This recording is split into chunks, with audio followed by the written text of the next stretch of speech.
ਸਤਿ ਸ਼੍ਰੀ ਅਕਾਲ। ਫਟਾਫਟ 100 ਦੇਖ ਰਹੇ ਸਾਰੇ ਦਰਸ਼ਕਾਂ ਦਾ ਸਵਾਗਤ। ਮੈਂ ਹਾਂ ਜਸਮੀਤ ਕੌਰ। ਦੇਸ਼ ਦੁਨੀਆ ਦੇ ਵਿੱਚ ਅੱਜ ਕੀ ਕੁਝ ਰਿਹਾ ਖਾਸ ਮਨੋਰੰਜਨ ਖੇਡ ਜਗਤ ਤੇ ਕਰਾਂਗੇ ਵਪਾਰ ਦੀ ਗੱਲ। ਸਭ ਤੋਂ ਪਹਿਲਾਂ ਨਜ਼ਰ ਪਾਉਣੀ ਆ ਸੂਬਾਈ ਖਬਰਾਂ ਤੇ। खेती कानूनों के खिलाफ किसानों का गुस्सा अपने सिखਰਾਂ ਤੇ ਹੈ ਅਤੇ लगातार किसान भाजपा सरकार ਨੂੰ ਘੇਰਨ ਦੀ ਕੋਸ਼ਿਸ਼ ਵਿੱਚ ਲੱਗੇ ਰਹਿੰਦੇ ਨੇ। ਅਜਿਹਾ ਹੀ ਦੇਖਣ ਨੂੰ ਮਿਲਿਆ ਦੀਨਾਨਗਰ ਵਿਖੇ, ਜਿੱਥੇ ਕਿਸਾਨਾਂ ਦੇ ਭਾਜਪਾ ਆਗੂਆਂ ਦੇ ਵਿਚਾਲੇ ਸਥਿਤੀ ਤਣਾਅਪੂਰਨ ਹੋ ਗਈ। ਦਰਅਸਲ ਇੱਥੇ ਭਾਜਪਾ ਆਗੂਆਂ ਦੀ ਬੈਠਕ ਰੱਖੀ ਹੋਈ ਸੀ, पर किसानों ने बैठक शुरू होने तो पहला ही गेट के अगे धरना ला लिया ਅਤੇ सरकार के खिलाफ नारेबाजी भी की ਅਤੇ ਕਿਸੇ ਨੂੰ भी दफ्तर के अंदर जाण नहीं दिता गया। इस दौरान जिला भाजपा आगू और किसानों के विचाले जम के बहसबाजी हुई और मौके ते पुलिस के वलों मामले नूं शांत करवाउण दी कोशिश की गई, पर फिर भी किसानों ने किसी भी आगू नूं अंदर नहीं जाण दिता। अंत भाजपा आगूआं नूं बिना बैठक दे विच हिस्सा लैंदे होए वापस आउणा पिया। ਹੁਸ਼ਿਆਰਪੁਰ ਦੇ ਵਿੱਚ ਬਾਬਾ ਬਲਵੰਤ ਸਿੰਘ ਮੈਮੋਰੀਅਲ ਹਸਪਤਾਲ ਅਤੇ ਡੇਰਾ ਬਾਬਾ ਬਲਵੰਤ ਸਿੰਘ ਦੇ ਵੱਲੋਂ ਦਿੱਲੀ ਵਿਖੇ ਕਿਸਾਨੀ ਅੰਦੋਲਨ ਦੇ ਵਿੱਚ ਡਟੇ ਕਿਸਾਨਾਂ ਦੇ ਲਈ ਮਲਟੀਵਿਟਾਮਿਨ ਸੀ ਅਤੇ ਹੋਰ ਦਰਦ ਦੀਆਂ ਦਵਾਈਆਂ ਅਰਦਾਸ ਕਰਨ ਉਪਰੰਤ ਦਿੱਲੀ ਦੇ ਲਈ ਰਵਾਨਾ ਕੀਤੀਆਂ ਗਈਆਂ। दिल्ली विखे चल रहे किसान आंदोलन के दौरान बठिंडा के पिंड तुंगवाली के किसान जय सिंह की मौत हो गई। उधर किसान के परिवारिक मैंबरों के वलों सरकार तो कर्जा माफ करन, मुआवजे ते एक सरकारी नौकरी देने की मांग की जा रही है। परिवारिक मैंबरों का कहना है कि जदों तक सरकार के वलों उन्हां दीयां मंगां पूरीआं नहीं कीतियां जांदियां उदों तक उन्हां वलों मृतक देह दा संस्कार नहीं किया जाएगा। फतेहगढ़ साहब के पिंड महदियां दे विच जिथे आवारा पशुओं के मोटरसाइकिल अगे आउण दे नाल संतुलन विगड़ गया ते मोटरसाइकिल दरखत दे नाल जा टकराया। इस करके मोटरसाइकिल सवार एक नौजवान की मौके पर मौत हो गई, जबकि दूजा नौजवान गंभीर रूप नाल जख्मी हो गया। इत्थे मौके ते ही पहुंचे ASI का कहना है कि जख्मी नौजवान नूं सिविल हस्पताल विच पहुंचाया गया, जिथे उसनूं PGI चंडीगढ़ दे लई रैफर कर दिता गया। पठानकोट विखे नगर निगम के वलों आवारा पशुओं को लैके वड्डा कदम चुक्या गया। नगर निगम के वलों जयपुर की कंपनी को आवारा पशुओं को कैटल पाउंड तक पहुंचाने का टेंडर दिता गया। इस संबंधी जानकारी देंदे हुए अधिकारियों ने दस्सिया कि आवारा पशुओं के कारण हमेशा कोई ना कोई हादसा वापर जाता है, जिसके कारण निगम के वलों एक कदम चुक्या गया है। अधिकारियों का कहना है कि उन्होंने वलों शहर के डेयरी चालकों को अपने पशु खुले ना छड्डण की अपील की गई है। उधर राजपुरा दे विच आम आदमी पार्टी विच उस समय अंदरूनी फुट सामने आई, जो एक प्रेस वार्ता के दौरान आप पार्टी दे विच दो धड़े आपस दे विच भिड़ गए और नौबत हथोपाई तक पहुंच गई। दरअसल प्रेस वार्ता नकली शराब फैक्ट्री मामले ते रखी गई सी, जिस विच आम आदमी पार्टी के आगू और विरोधी धिर के नेता हरपाल चीमा ने संबोधन करना सी, पर मौके ते आप दे ही दो धड़े मौजूद सन और देखदे ही देखदे आप दे आगू आपस दे विच भिड़ गए। पर मौके ते हरपाल चीमा वालों आगुआं नूं समझाउण दी कोशिश भी की गई। पत्रकारां नूं इह पार्टी दा अंदरूना मामला दस के बचण दी कोशिश भी हुई। थाणा सदर मलोड़ के अधीन पैंदे पिंड औलख दे विच होए फाइनैंसर रणजीत राणा के कतल मामले विच पुलिस नूं वड्डी सफलता हासिल हुई है। पुलिस वालों लॉरेंस बिश्नोई ग्रुप के एक शार्प शूटर नूं काबू किया गया, जबकि दो दोषी हजे पुलिस की गिरफ्त तो बाहर ने। पुलिस के वलों काबू किए गए मुलजम नूं हरियाणा तो प्रोडक्शन वारंट ते हुशियारपुर लिआंदा गया। पुछगिछ दौरान उसके कोलों 30 बोर के 2 पिस्तौल भी बरामद हुए ने। पुलिस वालों दोषी खिलाफ बनती कार्रवाई की जा रही है। फाजिलका दे विच CIA स्टाफ के वलों वड्डी कामयाबी हासिल की गई है, जिसके चलते हुए तस्कर के पासों 6 किलो तो वध हैरोइन बरामद की गई है। जानकारी मुताबिक दोषी वालों यह हैरोइन व्हाट्सएप कॉल के जरिए पाकिस्तान तो मंगवाई गई सी। बीते दिन भी पुलिस के वलों अमृतसर सरहद तो 4 किलो हैरोइन बरामद की गई सी। खबर फिरोजपुर तो है, जिथे केंद्रीय जेल दे विच एक बार फिर तो सवाल खड़े हो गए ने। जेल के अंदरों लिफाफियां च बंद 4 मोबाइल फोन बरामद हुए ने। इस तो इलावा जेल दे विच नशे दीयां पुड़ियां भी बरामद कीतियां गईयां ने। उधर जेल अधिकारी की शिकायत ते पुलिस वालों मामला दर्ज कर लिया गया ते अगली कार्रवाई की जा रही है। ਬਟਾਲਾ ਵਿਖੇ ਸ਼ਿਵ ਸੈਨਾ ਦੇ ਰਾਜਵਾਲੀਆ ਦੀ ਅਗਵਾਈ ਦੇ ਵਿੱਚ ਲੋਕਾਂ ਵੱਲੋਂ ਨਸ਼ਿਆਂ ਨੂੰ ਲੈ ਕੇ ਪੁਲਿਸ ਦੇ ਖਿਲਾਫ ਪ੍ਰਦਰਸ਼ਨ ਕੀਤਾ ਗਿਆ। ਪ੍ਰਦਰਸ਼ਨਕਾਰੀਆਂ ਵੱਲੋਂ ਐਸਐਸਪੀ ਦਫ਼ਤਰ ਦੇ ਬਾਹਰ ਪੁਤਲਾ ਫੂਕਿਆ ਗਿਆ ਅਤੇ ਪੁਲਿਸ ਦੇ ਖਿਲਾਫ ਨਾਅਰੇਬਾਜ਼ੀ ਕੀਤੀ ਗਈ। ਉਹਨਾਂ ਦਾ ਕਹਿਣਾ ਹੈ ਕਿ ਨਸ਼ੇ ਦੇ ਸੌਦਾਗਰ ਸ਼ਰੇਆਮ ਨਸ਼ੇ ਦਾ ਕਾਰੋਬਾਰ ਕਰ ਰਹੇ ਨੇ ਅਤੇ ਪੁਲਿਸ ਦੇ ਵੱਲੋਂ ਉਹਨਾਂ ਦੇ ਖਿਲਾਫ ਕੋਈ ਕਾਰਵਾਈ ਨਹੀਂ ਕੀਤੀ ਜਾ ਰਹੀ। ਦੱਸੀਏ ਕਿ ਰਾਜਾ ਪਾਲੀਆ ਨੇ ਪੁਲਿਸ ਤੇ ਦੋਸ਼ ਲਾਉਂਦਿਆਂ ਕਿਹਾ ਕਿ ਪੁਲਿਸ ਨਸ਼ੇ ਦਾ ਕਾਰੋਬਾਰ ਰੋਕਣ ਦੇ ਵਿੱਚ ਅਸਫਲ ਰਹੀ ਹੈ। ਇਸ ਮੌਕੇ ਐਮਐਲਏ ਬਲਵਿੰਦਰ ਸਿੰਘ ਲਾਡੀ ਦਾ ਕਹਿਣਾ ਹੈ ਕਿ ਹਰ ਆਦਮੀ ਨੂੰ ਆਪਣੀ ਗੱਲ ਰੱਖਣ ਦਾ ਅਧਿਕਾਰ ਹੈ ਤੇ ਸਰਕਾਰ ਵੀ ਨਸ਼ੇ ਖਤਮ ਕਰਨ ਦੇ ਵਿੱਚ ਵਚਨਬੱਧ ਹੈ। ਖਬਰ ਫਰੀਦਕੋਟ ਤੋਂ ਹੈ, ਜਿੱਥੇ ਪੁਲਿਸ ਦੇ ਵੱਲੋਂ ਮਾਸਕ ਨਾ ਪਾਉਣ ਵਾਲਿਆਂ ਤੇ ਸਖਤੀ ਵਰਤਦਿਆਂ ਹੋਇਆ ਉਹਨਾਂ ਨੂੰ ਜੁਰਮਾਨਾ ਕੀਤਾ ਗਿਆ। ਜਾਣਕਾਰੀ ਦੇ ਮੁਤਾਬਿਕ ਹੁਣ ਤੱਕ ਜ਼ਿਲ੍ਹੇ ਦੇ ਵਿੱਚ 14,329 ਲੋਕਾਂ ਨੂੰ ਮਾਸਕ ਨਾ ਪਾਉਣ, 61 ਲੋਕਾਂ ਨੂੰ ਸਰਵਜਨਕ ਥਾਵਾਂ ਤੇ ਥੁੱਕਣ ਅਤੇ 24 ਲੋਕਾਂ ਨੂੰ ਸਮਾਜਿਕ ਦੂਰੀ ਦਾ ਪਾਲਣ ਨਾ ਕਰਨ ਦੇ ਕਾਰਨ ਜੁਰਮਾਨਾ ਲਗਾਇਆ ਗਿਆ। ਖਬਰ ਮਲੇਰਕੋਟਲਾ ਦੇ ਸਿਵਲ ਹਸਪਤਾਲ ਤੋਂ ਹੈ, ਜਿੱਥੇ ਕਿ ਹਿੰਦੂ ਮੁਸਲਿਮ ਸਿੱਖ ਈਸਾਈ ਸਮਾਜ ਸੇਵੀ ਸੰਸਥਾ ਦੇ ਵੱਲੋਂ ਲੋੜਵੰਦਾਂ ਲਈ ਦੁਪਹਿਰ ਦੇ ਖਾਣੇ ਦਾ ਪ੍ਰਬੰਧ ਕੀਤਾ ਗਿਆ। ਇਹ ਖਾਣਾ ਮਰੀਜ਼ਾਂ ਤੇ ਉਹਨਾਂ ਦੇ ਰਿਸ਼ਤੇਦਾਰਾਂ ਦੇ ਲਈ ਹੋਵੇਗਾ। ਲੋਕਾਂ ਦੇ ਵੱਲੋਂ ਵੀ ਸੰਸਥਾ ਵੱਲੋਂ ਕੀਤੇ ਗਏ ਇਸ ਕਾਰਜ ਦੀ ਬਹੁਤ ਸ਼ਲਾਘਾ ਕੀਤੀ ਗਈ। ਮੋਹਾਲੀ ਵਿਖੇ ਗੁਰੂ ਤੇਗ ਬਹਾਦਰ ਸਾਹਿਬ ਜੀ ਦੇ ਸ਼ਹੀਦੀ ਪੁਰਬ ਨੂੰ ਸਮਰਪਿਤ ਵਿਸ਼ਾਲ ਨਗਰ ਕੀਰਤਨ ਸਜਾਇਆ ਗਿਆ, ਜਿਸ ਵਿੱਚ ਵੱਡੀ ਗਿਣਤੀ ਦੇ ਵਿੱਚ ਸੰਗਤਾਂ ਨੇ ਹਾਜ਼ਰੀ ਭਰੀ। ਖਬਰ ਗੜਸ਼ੰਕਰ ਤੋਂ ਹੈ, ਜਿੱਥੇ ਸੀਵਰੇਜ ਦੇ ਗੰਦੇ ਪਾਣੀ ਦੀ ਸਮੱਸਿਆ ਕਾਰਨ ਲੋਕਾਂ ਨੂੰ ਕਾਫੀ ਪਰੇਸ਼ਾਨੀਆਂ ਦਾ ਸਾਹਮਣਾ ਕਰਨਾ ਪੈ ਰਿਹਾ ਹੈ। ਇਲਾਕਾ ਨਿਵਾਸੀਆਂ ਦਾ ਕਹਿਣਾ ਹੈ ਕਿ 2006 ਦੇ ਵਿੱਚ ਇਸ ਸਮੱਸਿਆ ਨੂੰ ਹੱਲ ਕਰਨ ਲਈ ਮੁੱਖ ਮੰਤਰੀ ਦੇ ਵੱਲੋਂ ਵਿਕਾਸ ਕਾਰਜਾਂ ਦਾ ਨੀਂਹ ਪੱਥਰ ਰੱਖਿਆ ਗਿਆ ਸੀ, ਪਰ ਹੁਣ ਤੱਕ ਇਸ ਸਮੱਸਿਆ ਨੂੰ ਹੱਲ ਨਹੀਂ ਕੀਤਾ ਗਿਆ। ਲੋਕਾਂ ਦਾ ਕਹਿਣਾ ਹੈ ਕਿ ਚੋਣਾਂ ਦੇ ਵੇਲੇ ਵੱਖ-ਵੱਖ ਸਿਆਸੀ ਆਗੂਆਂ ਦੇ ਵੱਲੋਂ ਵੱਡੇ ਦਾਅਵੇ ਤਾਂ ਕੀਤੇ ਜਾਂਦੇ ਨੇ, ਪਰ ਕੋਈ ਵੀ ਵਾਅਦਾ ਪੂਰਾ ਨਹੀਂ ਕੀਤਾ ਜਾਂਦਾ। ਰਾਜਪੁਰਾ ਵਿਖੇ ਨਕਲੀ ਸ਼ਰਾਬ ਦੀ ਫੈਕਟਰੀ ਦਾ ਪਰਦਾਫਾਸ਼ ਕਰਨ ਤੋਂ ਬਾਅਦ ਸਿਹਤ ਵਿਭਾਗ, ਆਬਕਾਰੀ ਵਿਭਾਗ ਅਤੇ ਪੁਲਿਸ ਦੇ ਸਾਂਝੇ ਆਪਰੇਸ਼ਨ ਦੌਰਾਨ ਇੱਕ ਨਕਲੀ ਸੈਨੀਟਾਈਜ਼ਰ ਬਣਾਉਣ ਵਾਲੀ ਫੈਕਟਰੀ ਦਾ ਪਰਦਾਫਾਸ਼ ਕੀਤਾ ਗਿਆ। ਬਠਿੰਡਾ ਵਿਖੇ ਬੀਤੀ 15 ਦਸੰਬਰ ਨੂੰ ਬਠਿੰਡਾ ਦੇ ਕੋਰਟ ਕੰਪਲੈਕਸ ਦੇ ਬਾਹਰ ਵਿਆਹ ਕਰਨ ਵਾਲੇ ਲੜਕਾ ਲੜਕੀ ਦੀ ਕਾਰ ਨੂੰ ਤੋੜ-ਭੰਨ ਕਰਨ ਅਤੇ ਲੜਕੀ ਨੂੰ ਜਬਰੀ ਅਗਵਾ ਕਰਨ ਦੇ ਮਾਮਲੇ ਵਿੱਚ ਪੁਲਿਸ ਵੱਲੋਂ ਲੜਕੀ ਪਰਿਵਾਰ ਦੇ 4 ਲੋਕਾਂ ਨੂੰ ਕਾਬੂ ਕੀਤਾ ਗਿਆ। ਦੱਸਿਆ ਜਾਂਦਾ ਹੈ ਕਿ ਲੜਕਾ ਲੜਕੀ ਕੋਰਟ ਮੈਰਿਜ ਤੋਂ ਬਾਅਦ 15 ਦਸੰਬਰ ਨੂੰ ਜਦੋਂ ਆਪਣੇ ਬਿਆਨ ਦਰਜ ਕਰਵਾਉਣ ਲਈ ਆ ਰਹੇ ਸਨ ਤਾਂ ਇਹ ਵਾਰਦਾਤ ਨੂੰ ਅੰਜਾਮ ਦਿੱਤਾ ਗਿਆ ਸੀ। ਮੋਹਾਲੀ ਤੋਂ ਖਬਰ ਹੈ, ਜਿੱਥੇ ਵਿਆਹ ਦੇ ਨਾਂ ਤੇ ਲੁੱਟਣ ਵਾਲੇ ਇੱਕ ਗਰੋਹ ਦਾ ਪਰਦਾਫਾਸ਼ ਕੀਤਾ ਗਿਆ ਹੈ। ਮੋਹਾਲੀ ਦੇ ਜਗਜੀਤ ਸਿੰਘ ਦੇ ਨਾਲ ਵੀ ਇਸ ਗਰੋਹ ਨੇ ਲੁੱਟ ਕੀਤੀ ਹੈ ਅਤੇ ਜਗਜੀਤ ਸਿੰਘ ਦੇ ਨਾਲ ਵਿਆਹ ਦਾ ਨਾਟਕ ਕਰਕੇ ਉਸ ਨੂੰ ਲੁੱਟਿਆ ਗਿਆ। ਉਸਨੇ ਮੋਹਾਲੀ ਪੁਲਿਸ ਨੂੰ ਇਤਲਾਹ ਦੇ ਕੇ ਇਨਸਾਫ ਦੀ ਮੰਗ ਕੀਤੀ ਹੈ। ਉਧਰ ਵਿਆਹ ਕਰਵਾਉਣ ਵਾਲੀ ਲੜਕੀ ਦੇ ਨਾਲ ਵਾਰ-ਵਾਰ ਸੰਪਰਕ ਕਰਨ ਤੇ ਵੀ ਉਸਦਾ ਮੋਬਾਈਲ ਬੰਦ ਆ ਰਿਹਾ ਹੈ। ਜਾਣਕਾਰੀ ਮੁਤਾਬਕ ਵਿਆਹ ਕਰਵਾਉਣ ਵਾਲੀ ਲੜਕੀ ਤੇ ਉਸਦੇ ਸਾਥੀ ਇਹ ਗਿਰੋਹ ਚਲਾ ਰਹੇ ਹਨ, ਜਿਸ ਵਿੱਚ ਰਿਸ਼ਤੇਦਾਰ ਵੀ ਫਰਜ਼ੀ ਲੋਕ ਹਨ। ਪੀੜਿਤ ਪਰਿਵਾਰ ਦੀ ਮਦਦ ਦੇ ਲਈ ਅੱਗੇ ਆਏ ਸਮਾਜ ਸੇਵਕ ਸਤਨਾਮ ਸਿੰਘ ਦਾਊ ਅਤੇ ਵਕੀਲ ਦੇ ਵੱਲੋਂ ਲੁਟੇਰੇ ਗਿਰੋਹ ਨੂੰ ਜਲਦ ਕਾਬੂ ਕਰਨ ਦੀ ਅਪੀਲ ਕੀਤੀ ਗਈ ਹੈ। ਇੱਕ ਨਜ਼ਰ ਪਾਉਂਦੇ ਹਾਂ ਰਾਸ਼ਟਰੀ ਖਬਰਾਂ ਤੇ। ਕੇਂਦਰ ਸਰਕਾਰ ਦੇ ਨਵੇਂ ਖੇਤੀ ਕਾਨੂੰਨਾਂ ਦੇ ਵਿਰੁੱਧ ਕਿਸਾਨ ਸੰਗਠਨਾਂ ਦੇ ਵਿਰੋਧ ਪ੍ਰਦਰਸ਼ਨ ਦੌਰਾਨ ਖੁਦਕੁਸ਼ੀ ਕਰਨ ਵਾਲੇ ਸੰਤ ਬਾਬਾ ਰਾਮ ਸਿੰਘ ਜੀ 5 ਤੱਤਾਂ ਦੇ ਵਿੱਚ ਵਿਲੀਨ ਹੋ ਗਏ ਨੇ।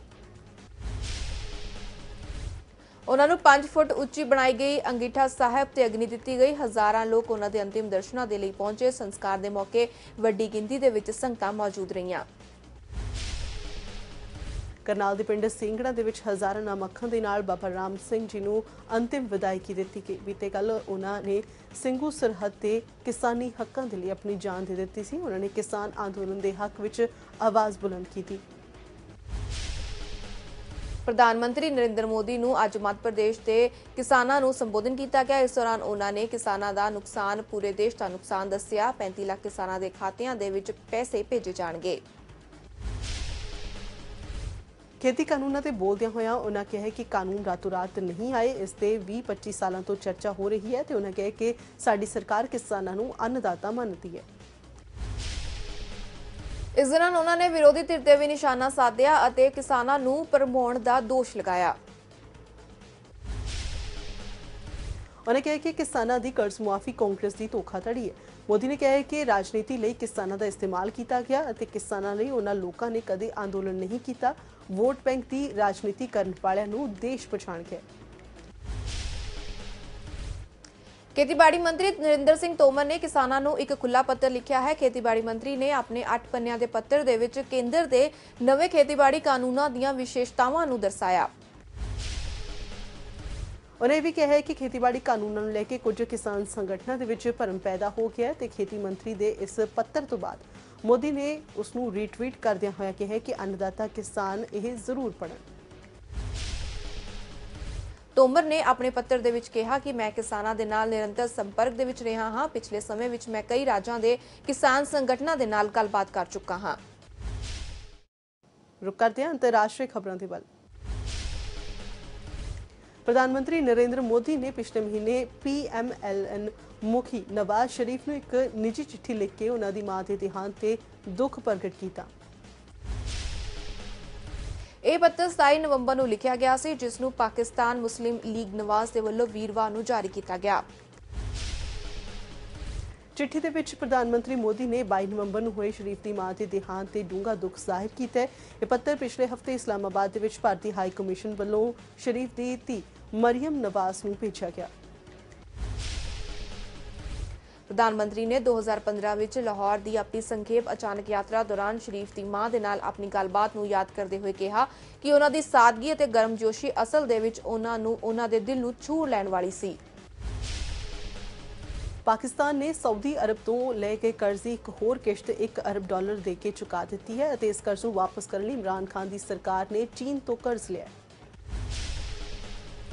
ਪਾਕਿਸਤਾਨ ਨੇ ਹਾਲੇ ਸਾਊਦੀ ਅਰਬ ਦੀ ਤੀਜੀ ਅਤੇ ਆਖਰੀ ਕਿਸ਼ਤ ਜਨਵਰੀ ਦੇ ਵਿੱਚ ਚੁਕਾਉਣੀ ਹੈ। ਇਸ ਦੇ ਲਈ ਵੀ ਚੀਨ ਤੋਂ ਇੱਕ ਹੋਰ ਕਰਜ਼ਾ ਲੈਣ ਦੀ ਸੰਭਾਵਨਾ ਹੈ। ਇਮਰਾਨ ਸਰਕਾਰ ਨੇ ਚੀਨ ਤੋਂ $2 ਅਰਬ ਲੈ ਕੇ ਸਾਊਦੀ ਅਰਬ ਦੀਆਂ 2 ਕਿਸ਼ਤਾਂ ਚੁਕਾ ਦਿੱਤੀਆਂ ਨੇ, ਜਦਕਿ ਤੀਜੀ ਕਿਸ਼ਤ ਨੂੰ ਲੈ ਕੇ ਸਰਕਾਰ ਤੇ ਚੀਨ ਤੋਂ ਹੀ ਇੱਕ ਵਾਰ ਫਿਰ ਕਰਜ਼ ਲੈਣ ਦੇ ਲਈ ਦਬਾਅ ਹੈ।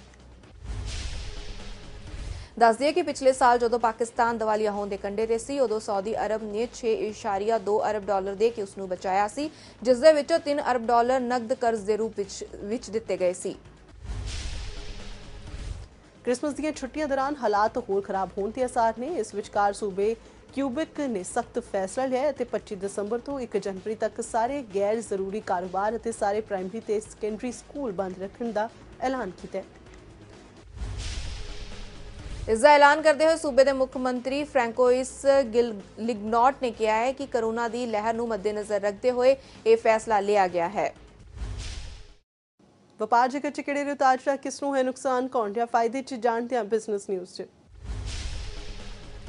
ਦੁਨੀਆ ਭਰ ਦੇ ਵਿੱਚ ਕ੍ਰਿਪਟੋ ਕਰੰਸੀ ਬਿਟਕੋਇਨ ਦਾ ਕ੍ਰੇਜ਼ ਤੇਜ਼ੀ ਦੇ ਨਾਲ ਵਧ ਰਿਹਾ ਹੈ। ਤੁਰੰਤ ਮੁਨਾਫੇ ਲਈ ਵੱਡੇ ਨਿਵੇਸ਼ਕ ਇਸ ਦਾ ਰੁਖ ਕਰ ਰਹੇ ਹਨ। ਇਸ ਕਰਕੇ ਇਸ ਦੀ ਕੀਮਤ ਦੇ ਵਿੱਚ ਤੇਜ਼ੀ ਨਾਲ ਉਛਾਲ ਨਜ਼ਰ ਆਇਆ।